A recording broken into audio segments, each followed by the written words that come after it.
sangat baik, sangat sesuai untuk saat berbuka puasa. Kalau suplemen itu sudah terpenuhi melalui makanan dan minuman sehari-hari, maka kita tidak perlu menambahkannya lagi. Sobat sehat, semoga selalu berada dalam keadaan sehat ya. Saya berharap bahwa informasi melalui kanal kesehatan ini membantu kita meningkatkan wawasan kita tentang bagaimana hidup sehat. Puasa Ramadan adalah saat yang sangat dinantikan kehadirannya oleh umat Islam di seluruh dunia. Dengan gembira, dengan syukur. Kita bisa melihat berbagai persiapan dilakukan agar supaya secara umum kita bisa sehat jasmani dan rohani sampai akhir dari pelaksanaan ibadah puasa Ramadan itu. Nah, berdasarkan pengamatan saya, berbagai upaya dilakukan juga di Indonesia agar supaya kita sehat, terutama yang berkaitan dengan kesehatan fisik. Saya ingin sekali mengamati berbagai makanan atau berbagai diet selama bulan puasa Ramadan yang saya yakini bisa membantu kita mencapai tujuan itu. Terutama yang berkaitan dengan ada dalam budaya Indonesia. Apa itu? Ayo kita ikuti bersama uraiannya. Jangan lupa subscribe kanal kesehatan ini dan like video ini.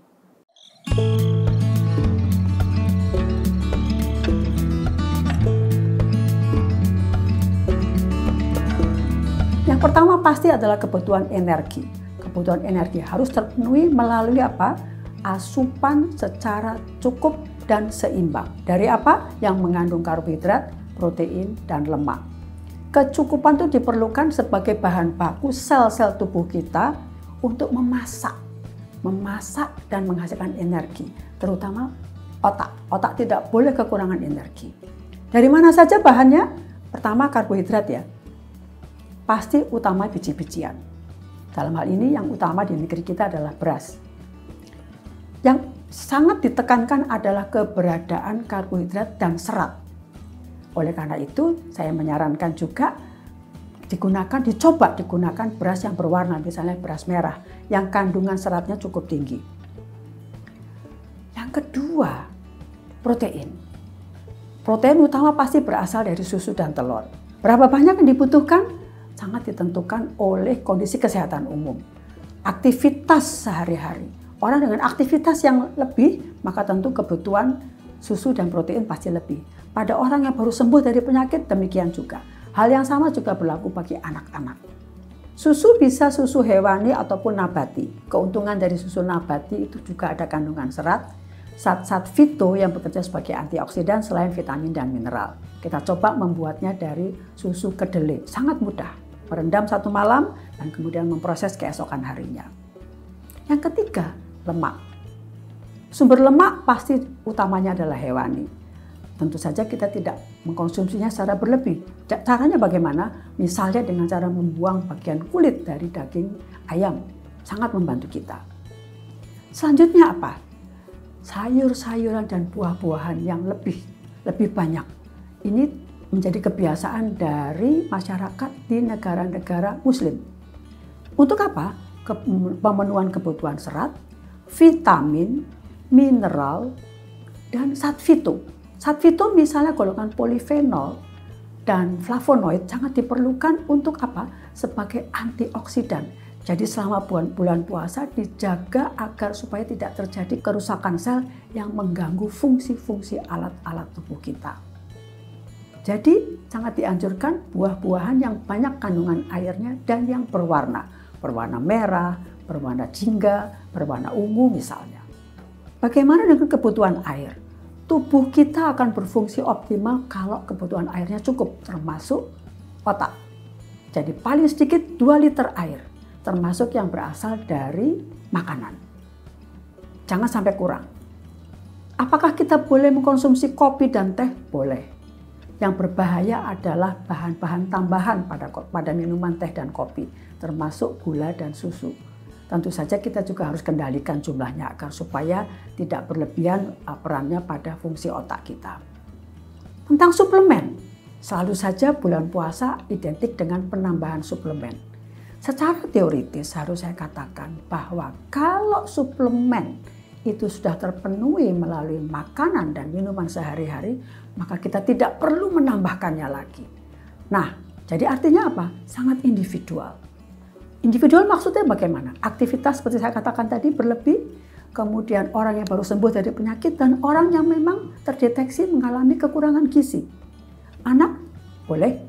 Ya, jadi sekali lagi sangat individual. Tapi hal yang penting adalah suplemen dari bahan-bahan alam itu pasti berbeda kualitasnya dibandingkan dengan suplemen dari sintetis.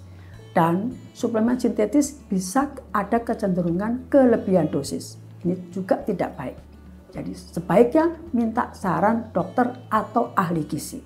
Selain suplemen berupa vitamin dan mineral, sekarang yang sedang mode adalah suplemen misalnya omega 3 dan sejenisnya, protein dan sejenisnya. Harap berhati-hati dan perhatikan petunjuk pemakaiannya. Ada yang menarik perhatian saya. Saya membaca sebuah artikel tentang kebiasaan selama bulan suci Ramadan di beberapa budaya masyarakat mengkonsumsi makanan dan minuman yang hanya tersedia pada bulan Ramadan. Di negeri kita misalnya di Jawa kolak.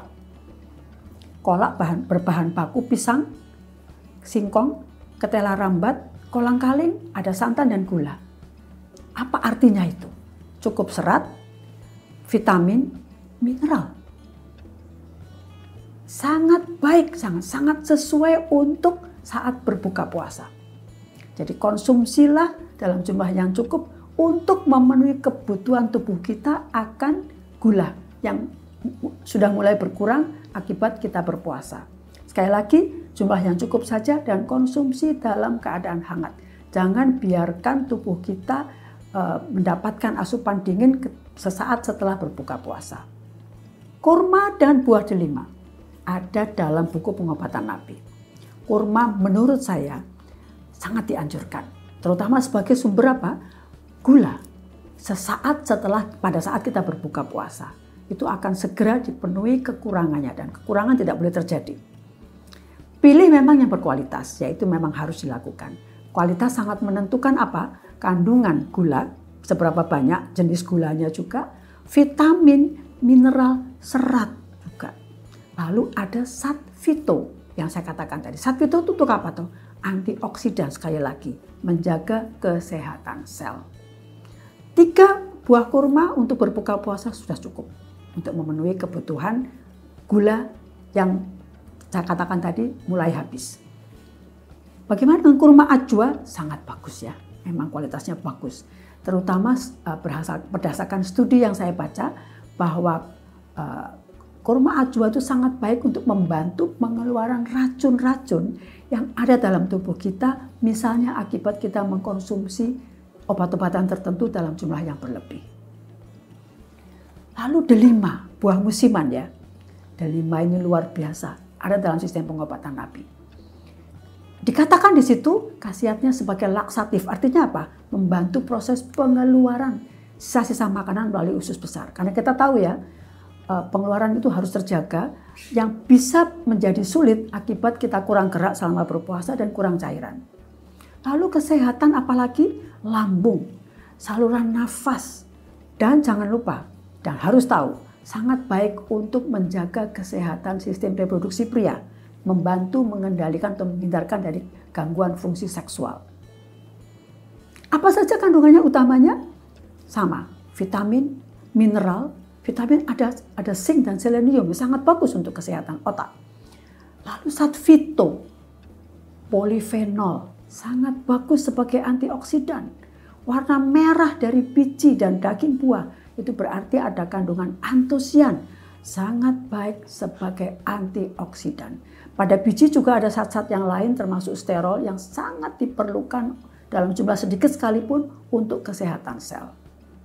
Ada sejenis minuman yang menarik perhatian saya, yang menurut saya sangat baik saya usulkan sebagai alternatif dari minuman-minuman modern pada saat ini. Mungkin anak-anak muda kurang suka, tapi coba kita perkenalkan, yaitu selasih, biji kemangi. Cara mengkonsumsinya kan pasti kita semua tahu ya, ditambahkan air sehingga mengembang dan kemudian bisa diproses menjadi minuman-minuman dengan penambahan gula, berbagai jenis buah-buahan dan lain sebagainya. Apa yang utama dari selasih ini? Yang sangat menarik perhatian saya karena kandungan protein, asam amino esensial, bisa dibayangkan, sangat baik. Ada serat kandungannya, selain vitamin mineral, serat kandungan serat yang larut dan tidak larut dalam air. Serat yang larut dan tidak larut ini sangat diperlukan untuk membantu proses pengeluaran sisa-sisa makanan melalui usus dan menjaga fungsi usus. Menjaga fungsi usus maksudnya apa? Supaya penyerapan karbohidrat tidak terlalu berlebih, kadar gula tidak begitu menaik, dan kita tidak mudah menjadi lapar. Ada hal penting yang perlu mendapatkan penekanan menurut saya, selain tadi makanan-makanan yang sangat dianjurkan, yaitu cara makannya, cara mengkonsumsinya. Jangan terlalu berlebih, jangan emosional. Mengapa? Itu sesuai dengan ajaran dan agama kita ya, sekali lagi. Kalau kita mengkonsumsi berlebih, maka artinya tubuh kita, dalam hal ini organ saluran cerna kita harus bekerja ekstra. Bekerja ekstra bagaimana? Hormon dikeluarkan berlebih, asam lambung dikeluarkan berlebih, sehingga memicu terjadinya apa? Gas yang pasti membuat tubuh kita tidak terasa enak, dan GERD, ya, rasa mual. Oleh karena itu, konsumsi dalam jumlah secukupnya saja.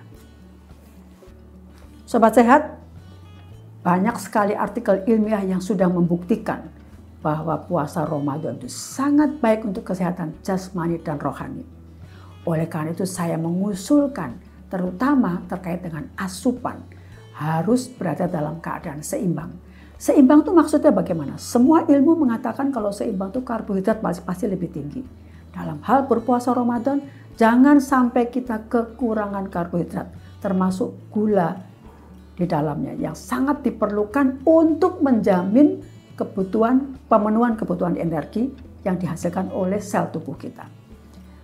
Kebutuhan serat sangat diperlukan untuk kesehatan saluran cerna, untuk menjaga kadar gula dalam darah kita, untuk menimbulkan atau mendapatkan keadaan kenyang, tidak segera lapar. Vitamin, mineral, zat fito sangat penting untuk kesehatan sel, termasuk menjaga sel dari kemungkinan kerusakan. Air mutlak diperlukan dalam jumlah yang sangat cukup, karena kekurangan air akan mengganggu kerja semua organ tubuh, apalagi otak. Kalau sampai otak terganggu kesehatannya, itu sangat fatal bagi keseluruhan keadaan kesehatan. Demikian saya berharap bahwa informasi melalui kanal kesehatan kali ini bisa membantu kita mempersiapkan secara lebih baik menjelang puasa Ramadan. Stay healthy, salam sehat.